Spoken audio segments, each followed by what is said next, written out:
भिन्न होता है। लेकिन पौराणिक मान्यताओं के अनुसार अलग अलग लोग जो है अलग अलग तथ्यों से बहुत सारी कहानियां हैं। अगर कहानियों को सुनाया जाए तो शायद कई महीनों कई वर्षों लग सकते हैं, लेकिन उसकी एक सूक्ष्म कड़ी मैं आप सबके सामने प्रस्तुत करने जा रहा हूं। एक समय की बात है, एक शिकारी शिकार की खोज में चलते चलते एक नदी के किनारे पहुंचा। वहां पे एक हिरणी आई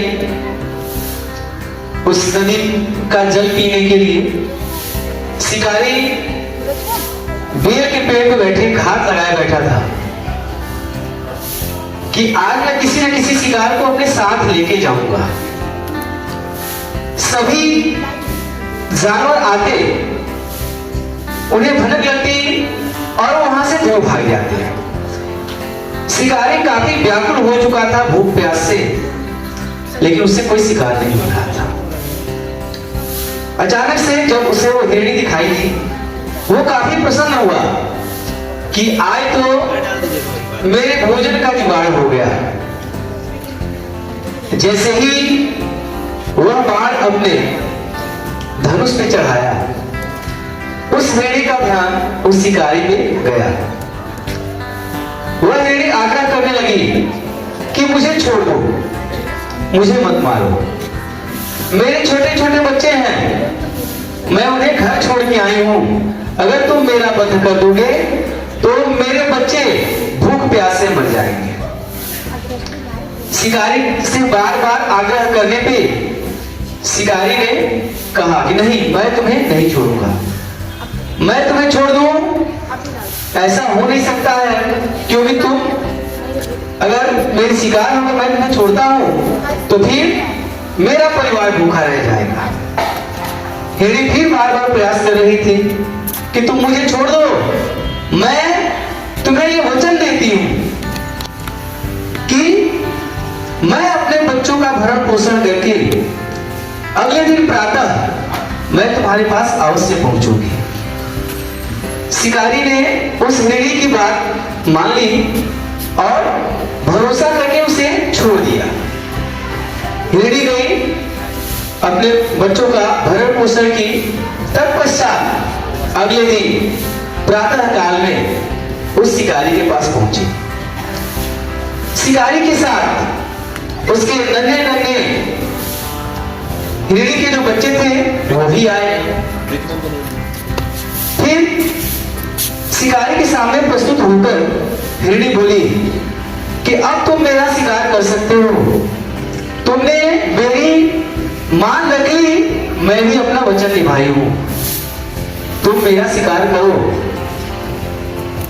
जब शिकारी ने अपने सामने उस हिरणी को देखा, उसे लगा कि वास्तव में जानवर भी अपने वादे के पक्के होते हैं।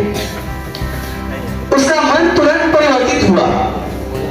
वह बोला कि अरे, मैं इंसान होके और इन पशु पक्षियों का शिकार कर रहा हूं जो कि किसी का नुकसान नहीं पहुंचाते, और मात्र अपने भरण पोषण के लिए हम इसे मारते हैं।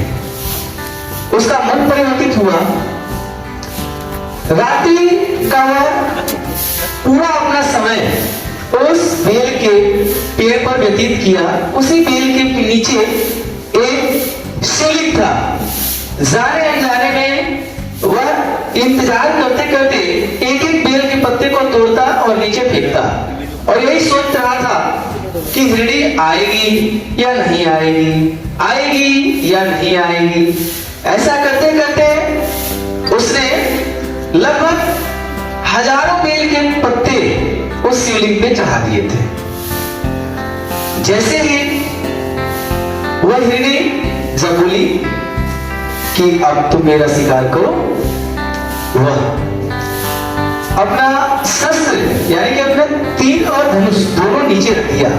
बोला कि नहीं, मैं तुम्हारा शिकार नहीं कर सकता हूं। उसी समय भगवान शिव उस शिवलिंग से प्रकट हुए और उस हिरण और उनके बच्चों को प्रत्यक्ष रूप से उस शिकारी के सामने अपने शरण में ले लिया। शिकारी नतमस्तक होके और बिना कुछ बोले वह सब कुछ देखता रहा, लेकिन जब भगवान शिव उन्हें अपने अंदर समाहित कर लिए, हिरण और उनके दो बच्चों को, और जब अदृश्य हुए इसका ध्यान टूटा। उस दिन से उसने शिकार करना बंद कर दिया और मिट्टी के बर्तन बनाने शुरू कर दिए। और वो भी मिट्टी के बर्तन का वो कोई मूल्य नहीं लेता था, उसका मूल्य बस इतना ही था, वो कहता था कि इस घड़े से आप किसी प्यासे को पानी पिलाइए, यही मेरी इस घड़े की कीमत है और इसके अलावा मुझे कुछ नहीं चाहिए।